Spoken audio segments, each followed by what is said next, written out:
Well, today's episode, we're going to do a little interesting thing.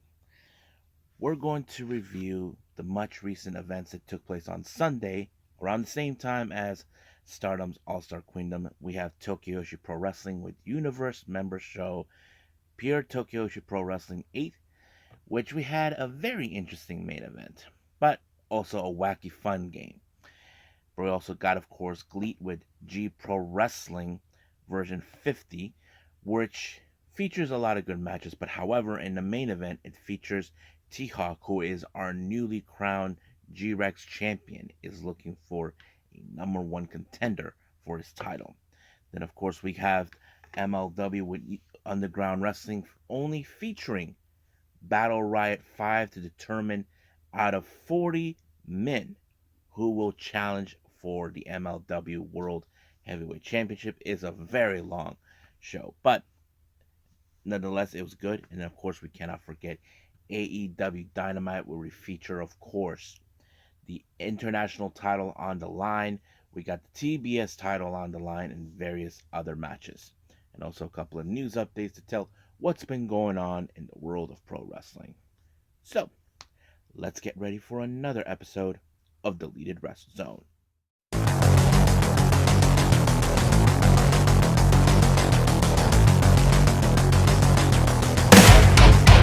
Are you ready?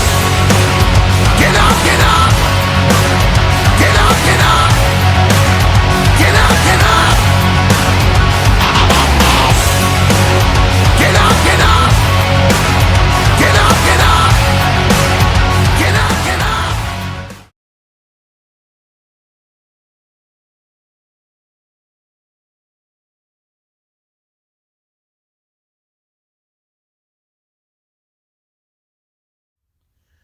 Welcome everybody to the Deleted Wrestle Zone, all things that is pro wrestling with AEW, NXT, New Japan Pro Wrestling, Impact Wrestling, the National Wrestling Alliance, various promotions, wrestlers, matches, and championships.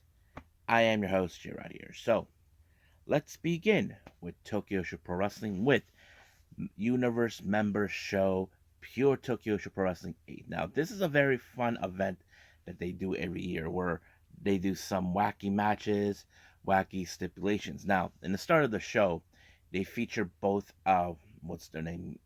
Moka Miyamoto and Yuka Sakazaki entering a cooking contest. Basically, they have to make this type of food, and the referee has to determine which is better.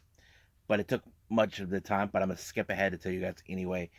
The winner is, surprise, surprise, Yuka Sakazaki. So, I mean, it felt like it was like the fan favorite, but who am I anyway? Referee made the call. Now, our opening match, we have a very interesting 6-woman tag team match. We have Runa Okubu, Shino Suzuki, and Raku. They take on Haru Kazushito, Yuki Ueno, and Shoko Nakajima. Now, so as you probably can tell, that some of these girls are on both sides. Some of them are the new girls, but it's okay. It get them to put them in a good learning experience. But however, I kind of suspected that this was going to be ending with someone with a much better experience taking on the newbie, and that person who had to be the newbie to be taken out is Shino Suzuki when she got suplexed by Nakajima. So basically, that's how it rolls. Next one, we have Kaya Toribami taking on Maxine Taylor. Now, you probably, as fans, even if you're a big fan of Maxine Taylor, you probably can guess this is going to end very shortly. It kind of did in almost maybe over 2 minutes until, Max actually applied the lariat and it was done just like that. Excuse me. Next, we have tag team action. Maki Ito teaming up with newbie Toga, while Hikari Noah teams up with, of course, some of you who may familiarize here in the States mostly. You've seen her on AEW Dark or Dark Elevation. She's the current Defy Women's Champion. I'm talking about Vert Vixen. Yes, Vert Vixen was in Japan, or she still is. I'm not sure, but anyway, she was there. She teams up with Hikari Noah. they seem like a good team, not to be honest with you. But of course, this match ends with Hikari Noa applying one of her moves onto Toga to give the win. So, not bad. Now, our next match is a very interesting one. This one is called the Tetsuya Koda title in a 5-way elimination match. So, the idea of what they're going to do is this: they start out every match and have a different type of contest. They do one of those things where you sit around, where you use there's chairs. Let's say there's 6 people. Here's who they had involved. We have Iwamari versus Arisu Endo versus Miyu Watanabe versus Hopper Masao and Rika Tatsumi. Now, this is how it goes. There's 6 of them, 5 chairs. So whoever's not, well, basically what they have to do, there'll be a type of challenge, and that person has to pick their opponent. So Iwamari actually picked what's her name, um, Miyu, and it became a no rope touch match. Basically, the idea is if you touch the rope, you're out. So basically, Miyu used that under her advantage and won. So Iwamari was eliminated. Next up, of course, it became the next person. It was the resident superhero, Hyper Misawa. Basically, she picks Miyu Watanabe. It became an illustrator contest. If you guys don't know what that is, that's like where you have to draw something. Unfortunately, Hyper Misawa won that one, and Miyu Watanabe was eliminated, which is a total bummer. I was hoping for her to win. Next person is Arisu Endo. She picks Hyper Misawa, and they picked a TK quiz contest. So basically, you have to answer the question. Arisu Endo actually won. I'm like, not bad. Next up, of course, is we have Arisu Endo with Rika Tatsumi in a cheering rules match. Basically, the fans have to cheer. Uh, basically, that's how it goes. But fortunately, it was Arisu Endo who picked up the win surprisingly. I have to say, Arisu Endo is one of those uh, Yoshi wrestlers I have watched over time where she's growing and growing. I mean, I did often talk about her and her tag team partner Zuzumi should be pushing more for the tag team titles. So we'll see how that goes in the future. Now, our main event features a very interesting 6-person tag match. Each of these 6 women have to dress up as a certain wrestler that we know. So here's who we had. Um, Aruna Neko dressed up as Raku. Mahiro Kiru dressed up as Aruna Neko. Suzumi dressed up as Nao Kikuta. And their opponents, Pam Harajuku dressed up as Yuki Kamifuku. Now, I want to be honest with you guys about Pam, about seeing her dressed up as Yuki. I'm like, dang, she looks hot in that. I'm just, wow. And she pulled off the pose very well. I mean, she acts like a little childish when she's in her own character, but nonetheless, yeah. Yuki Kamifuku dressed up as Mahito Kiru. She has to do the apology segment. And then, of course, Mizuki as Shoko Nakajima. Now, as I said before about Kamifuku dressed up as Mahiro, if you guys ever see Mahiro, she always has to, she's on top of her opponent doing an apology. So basically, Kamifuku has to do the same thing, but apparently she messed up. Uh, Mahiro Kiru, who's dressed up as Neko, she had to show it how it's done. But, however, the match ended with a stomp by Mizuki onto Kiru. So I thought it was a pretty good match. But like I said, this main event was so fun, but it's so wacky. But it was a good show, not to get me wrong. But I think that's pretty much it with Tokyo Pro. Let's move on with GLEAT.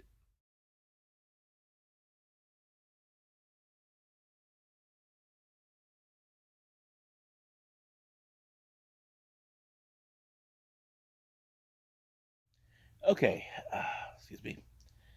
All right, so we got GLEAT with G Pro Wrestling version 50. This took place recently on the 23rd of April. Like I said, the same day as the All Star Queendom. So let's get started on that. Our opening match is tag team action. We have Issei Onizuka teaming with Yu Iizuka, I think that's his last name. They take on the members of 60 Seconds, consistent of Jun Tonsho and Tetsuya Izushi. Pretty good match, not to get me wrong. I mean, Onizuka, he's a bit of a hothead from I've been watching. But one thing that was impressive about this match is how it ended with Tonsho applying two different moves onto both Onizuka and Izuka, I think. This is what he does. He applied a bridge onto Izuka, but does a German onto I Izuka Onizuka. Basically, he had both of them pinned. I was impressed by that move. I mean, 60 seconds are like I remember how they were like underdogs of the promotion as the third faction, but impressive. Next up, we got the Joshi wrestlers taking the stage. We have Yukari Ozukawa, um, excuse me, versus Kao Matsushita, who is from Ice Ribbon. It's great to see Ozukawa back. As you know, she hasn't been the same since Mochiko Miyagi exiled herself out of the promotion, but hopefully she'll do better. But however, match was pretty good, very solid. Not the biggest match, to be honest with you, but unfortunately, it was a kind of a back and forth roll up between Osakawa and Matsushita, back and forth. But it was Matsushita who picked up the win at the last moment, and it was ended right there. Next up, we got the Yans family, consistent of Takanori Ito, Masato Kamino, and Yusuke Kanda. They take on the members of Kaz Hayashi, Minoru Tanaka, and Seishi Ikemoto. Pretty good match. I mean, the Yans family, they are trying to get themselves into rhythm since they are the newest faction within the promotion. But it was, of course, Hayashi who pinned Kodama, giving them the win. But however, during the post match, it appears the Yans family were not too pleased how they lost, so they called out Hayashi. And then, of course, Onizuka and shows up, who still has his problems towards both sides. So it looks like he's becoming like a one man army or something. But good luck with that. Next up, we got Keiichi Sato representing 60 Seconds, taking on Kotaro Suzuki representing Black Generation International. Good match, but however, I kind of figured this was going to end with, of course, Suzuki doing something. He applied like a somewhat version of the bulldog choke, and it ended right there. Next up, we have Soma Watanabe taking on Drew Parker. Now, this is Drew Parker's debut match in GLEAT. You probably say yourself, isn't it Drew Parker a death match wrestler? Yes. I mean, look, let's be fair. We have seen many wrestlers who are involved in death matches. They're not afraid to play, clean without just using all those stuff. But it was interesting. But unfortunately, I'm not sure what happened. Uh, Drew Parker kind of went tope suicida in the onto Wanabe and might have injured in the process. So the ref called the match and said this one will go straight to Soma Watanabe, giving him the win. I'm not sure if that would satisfy Watanabe, but he took it anyway. Next up, we have six-man match. We have Bulk Orchestra consistent of Czech Shimatani, Hayat Tamura, and Quiet Storm taking on, of course, Black Generation International, Utani, Hartley Jackson, and Kaito Ishida. Now, you know Ishida is probably still pissed off that he lost the title, but nonetheless, it was Utani who picked up a win onto Quiet Storm, and it was done just like that, very unexpectedly. Next match, we have tag team action. We have Bulk Orchestra members Kaz Sakamoto and Ruchi Kawakami taking on Strong Hearts, El Lindaman, and of course our newly crowned champion T-Hawk. Pretty good match, solid. But it was of course the PK by T-Hawk onto Kawakami who picked up the win. However, right at the end of the match, as our G-Rex champion T-Hawk, he is looking for a #1 contender. So there was a six-way battle between, let's see who they have. We had Utami, Jun Toncho, Masato Kamino, Issei Onizuka, Yu Isuka, and Check Shimatani. So I thought anything could go either way, but it was Check Shimatani who pulled off a Mahistral onto Onizuka to give them win. So this is going to be interesting. As you know, Check Shimatani is one half of the G Infinity Tag Team Champions with Hayato Tamura. We'll see if he's able to obtain this belt into Borg Orchestra. So we'll see about that. But for now, I think this is it for GLEAT. Let's move on with MLW.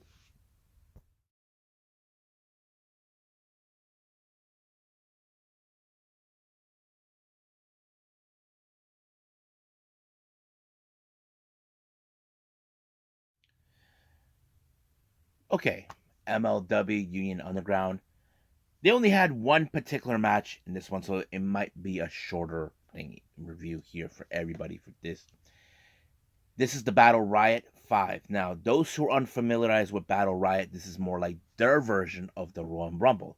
But instead of having 30 people, I believe there's 40. And the way they pick their wrestlers, they do one of those, the turnballs, those sort of things, and they pick their numbers. Now, much like we see in the Rumble, um, they do get like a somewhat of a golden ticket, which gives them a guarantee opportunity for a title shot, most specifically with the MLW World Title. I know there's plenty of people who want to have a chance of that title, and consistently we've seen. Now, at the beginning of the Battle Riot, Alex Kane, the leader of Bumaye Fight Club, he ended up being #1. Just to make that clear.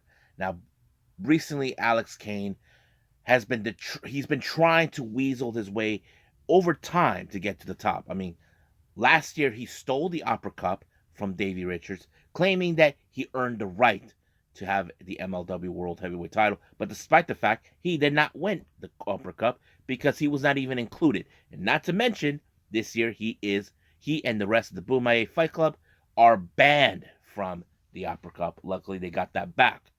But recently, Alex Hammerstone got injured, and there's still unclear certainty over Alex Hammerstone on his injury during the War Chambers.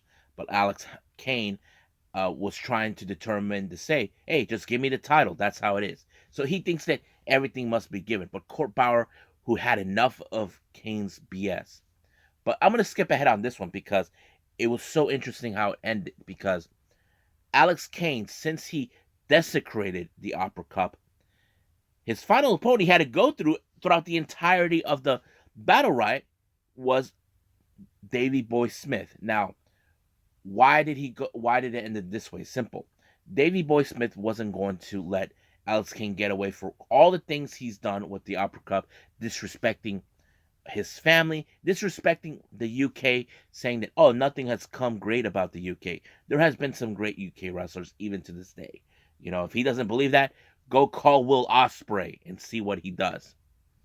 So that's how it is. But it was Alex Kane with a chokehold onto Davey Boy Smith that forced him to tap. So now it looks like he's got the golden ticket. But the obvious question we still ask is Hammerstone going to be okay? What is the future of the MLW World Heavyweight title going to be? Is it going to be relinquished? Is there going to be an interim? Well, Court Bauer's not a big fan of the interim stuff, so it's understandable that he might not do that type of scenario. But nonetheless, we will find out in who knows when, hopefully soon, until we get some answers. So I think that's pretty much it right now with MLW. let's move on to our final review, AEW Dynamite.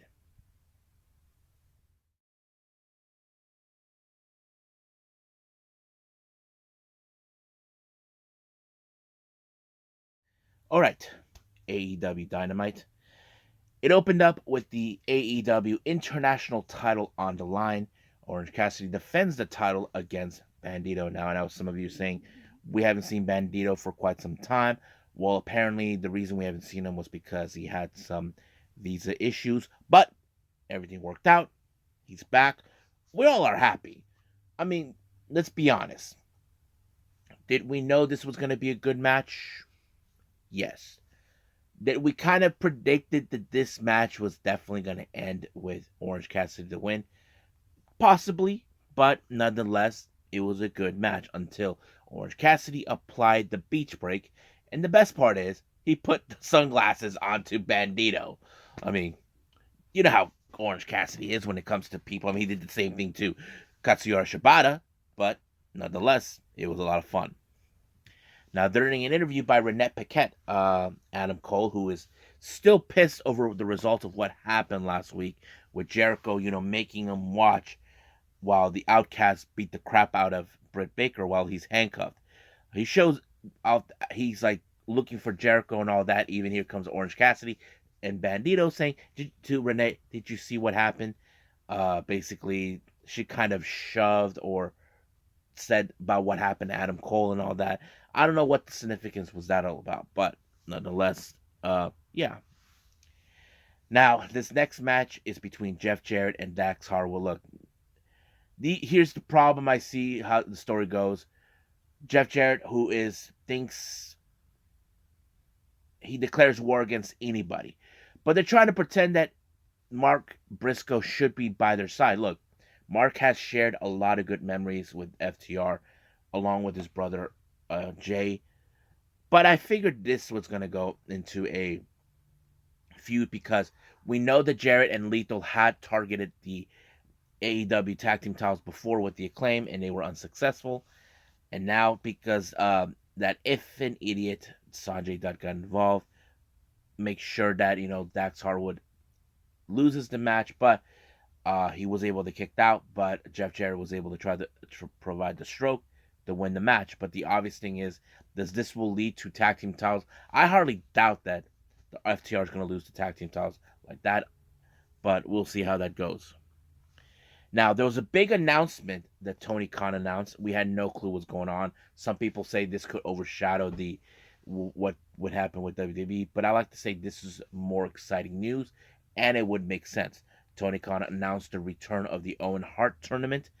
I'm excited, but what I loved about this is going to happen during their Canadian tour, Double or Nothing, Forbidden Door, and I have to say this is a great thing. But they're going to end the tournament at Owen Hart's hometown of Calgary, Canada. I wouldn't be surprised if the entire remaining members of the Hart family show up to support this tournament. This is going to be good. Last time the tournament took place last year in March, but having it during the Canadian tour, I have to say, smart move by Tony Khan. So I don't know how you guys think about it. Do you think Tony Khan played a smart move in having the tournament take place in Canada? We'll see about that. So you guys tell me your opinions on that. Next up, we got Wardlow along with Arn Anderson taking on Ariel Leva. You can guess this match ended with the Powerbomb Symphony, and that was it. But Arn Anderson put out a pretty good promo and all this other stuff. But all of a sudden, here comes Christian Cage and Luchasaurus. Now, it's still unclear what it really is going on here, but basically, it seems like to me they make their initial target to the TNT champion. But the obvious thing is, when will it take place? Well, we don't know. We'll find out soon enough. Once again, backstage with Renee Paquette for an interview with Sammy. As you know, Sammy will be facing Darby Allin, but because of this matter, here comes MJF. Try to suck up to Sammy to ensure this match falls in MJ's favor, because we have seen how MJF manipulated the system to stay in his way. Now, while RJ City, this guy who I've been seeing recently, was doing his thing, he was viciously attacked by the Blackpool Combat Club, that sort of thing. Even Bryan Danielson, during his commentary part, says that RJ's an amateur. I'm like, he's not a wrestler. How can he be an amateur? But yeah. Now, continuing on with the Four Pillars tournament, we have Darby Allin versus Sammy Guevara. The match, we kind of figured it was gonna go that in this way, but unfortunately, I kind of figured this was gonna go with Sammy Guevara with FJF getting involved. He tossed the skateboard into the ring, and Sammy played the Eddie Guerrero tactic, which it worked and disqualified Darby Allin this. But however, when he assumed that he thought everything was going right, Tony Schiavone was informed by Tony Khan saying that next week there's going to be a tag team match, but here's the stipulation. Sammy and MJF will be teaming up to face Darby Allin and Jungle Boy. However, if Jungle Boy and Darby Allin win, instead of making this world titles match at Double or Nothing a 1-on-1, it's going to be a 4-way. And of course, MJF was livid, not happy with the idea, and all that. But we'll see. Now, our next thing we have is Adam Cole with the promo, who is still pissed off for what happened last week. Even Jericho wasn't present, but he did send the JSA to do his dirty work. It was 4-on-1, but all of a sudden, Orange Cassidy and Bandito showed up for a helping hand. I mean, that was kind of strange. I mean, if you guys remember, there was a great feud between Adam Cole and Orange Cassidy last year, but I don't know was it back in 2021, one of the two. But nonetheless, it was strange. But it's still not enough. The numbers games were going on, but the biggest surprise is seeing someone from Adam Cole's past reappeared, and we're talking about Roderick Strong. I was surprised that we've been hearing a lot of things about Roderick Strong, even with WWE. Was he released? What is going on? So it looks more like he may have been released and this stayed quiet for many reasons. But seeing at Roderick Strong is pretty good, and I think many fans probably saying, "Well, we all know what that means: the reunition of the Undisputed Era or whatever." But it possibly could be. I mean, Kyle O'Reilly is still injured, out on injury. What's his name? Bobby Fish. Well, we all know where he is, but it's still unclear whether if he's going to come back or not. But nonetheless, it was great.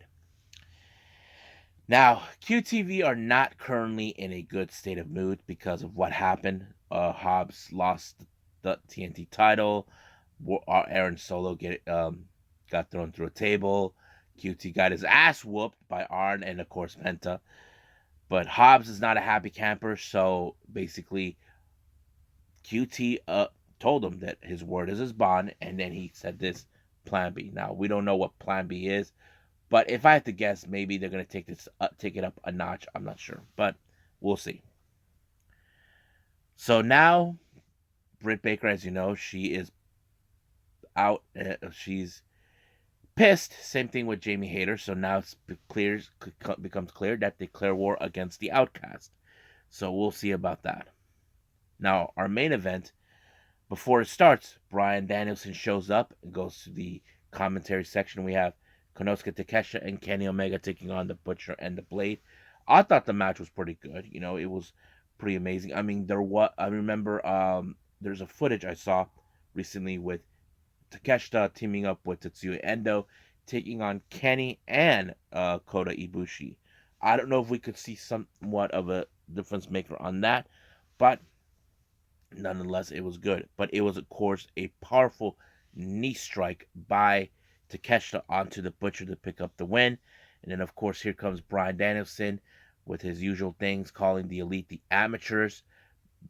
Blackpool Combat Club show up. And, of course, Takeshita made the biggest mistake defending Bryan Danielson from, in every aspect. But Takeshita did not want nothing to do with the Blackpool Combat Club. And once again, he ended up being cut open by Moxley. You can tell there's going to be revenge coming up for this. So the war between the Elite and Blackpool Combat Club still rages on. I think that's pretty much it right now with AEW. So let's just move on to our final thing, news updates.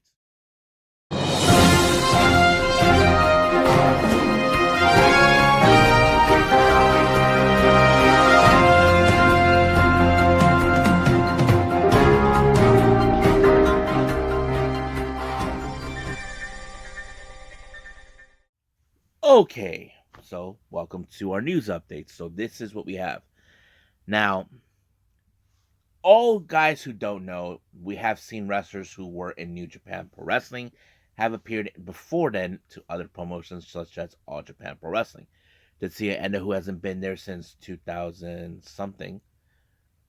Well, he kind of put this out and asked the roster of the All Japan asking question themselves a little bit, like whether they believe the Champion Carnival means something or not to consider, because we have seen tournaments how things are end. But I don't know what Tetsuya Endo is trying to do, but I mean Tetsuya Naito, what he's trying to do. My bad. There's 3 Tetsuyas I know, but anyway, I don't know what's that all about.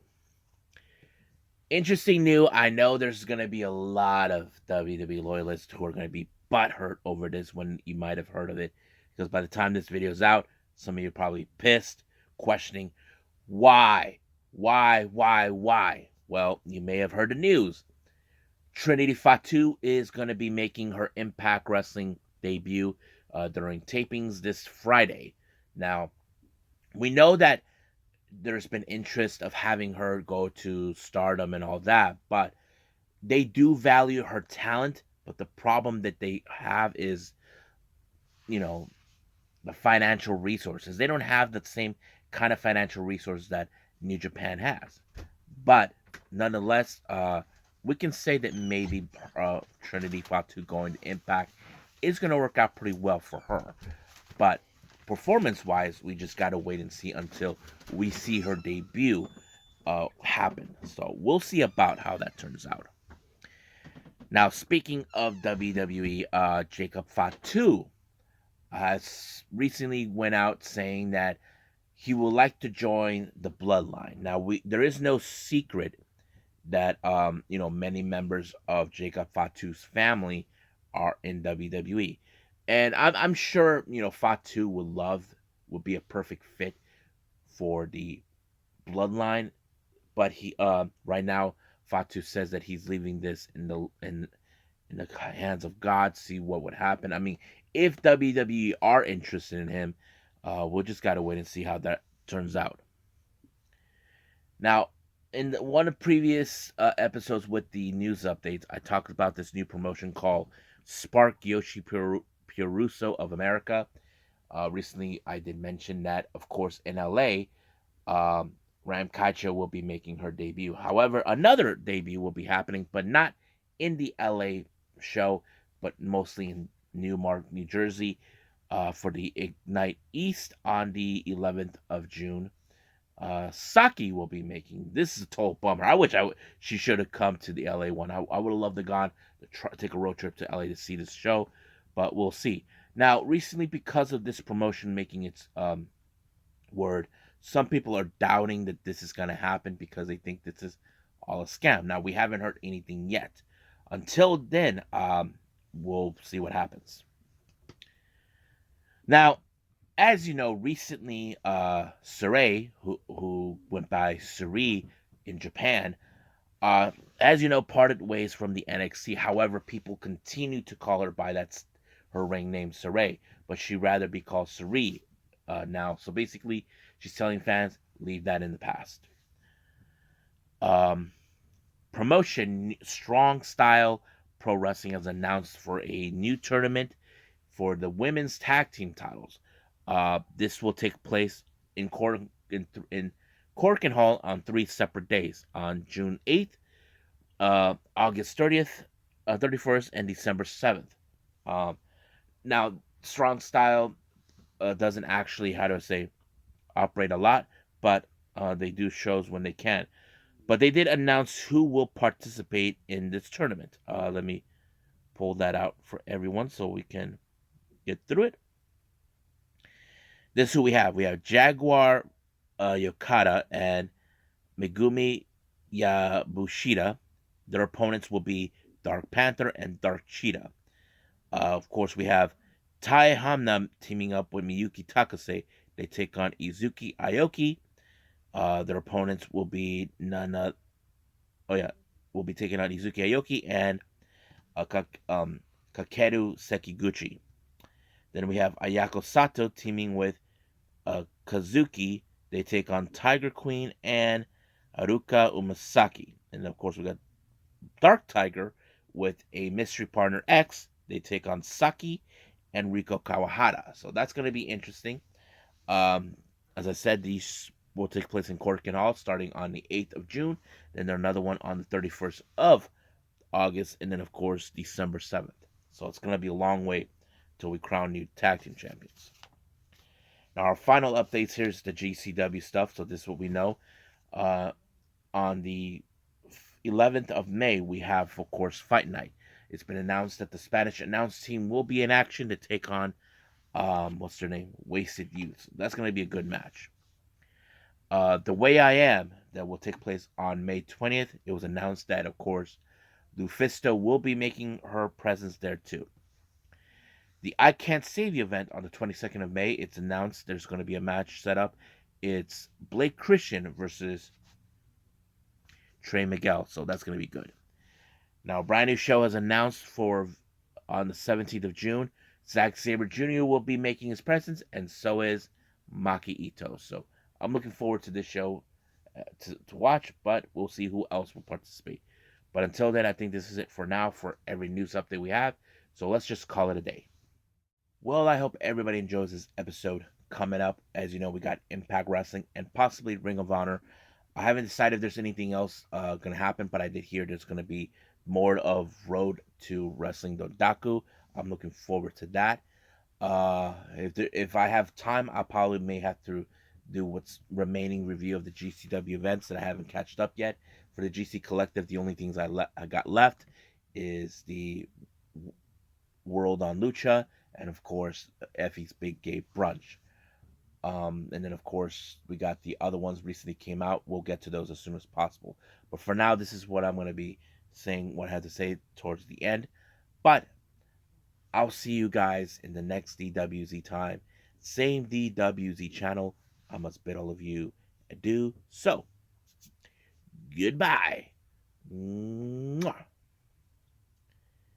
And have a nice day. Bang.